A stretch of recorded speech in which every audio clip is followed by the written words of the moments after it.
Every man a Rembrandt, the rise and fall of the paint-by-numbers craze. Were you ever curious about the history behind those charming paint-by-numbers kits?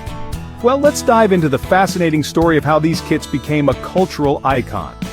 It all started in the 1950s when Dan Robbins, a Detroit-based commercial artist, had a simple yet revolutionary idea. Dan was working at Palmer Showcard Paint Company under the guidance of Max Klein, who faced the urgent task of increasing paint sales. Robbins' solution? The paint-by-numbers kit. Robbins was inspired by none other than Leonardo da Vinci. Robbins remembered how da Vinci would create numbered patterns on his canvases for his apprentices. These were essentially early versions of a paint-by-numbers system. Using this centuries-old method, Robbins crafted a way for anyone to create a masterpiece. Initially, Robbins created an original painting, then covered it with a plastic sheet to outline each color area. Each section was numbered, corresponding to a specific color. After some trial and error, the first kits hit the market with a bold promise on the packaging saying, "Every man a Rembrandt." The kits were released when Americans had more leisure time and were eager to engage in new hobbies. The concept quickly took off, turning into a massive cultural phenomenon.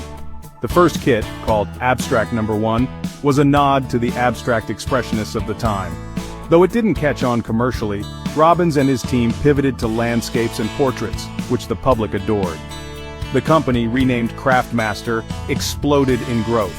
They had 800 employees cranking out 50,000 kits a day, and in 1955 alone, around 20 million kits were sold across America.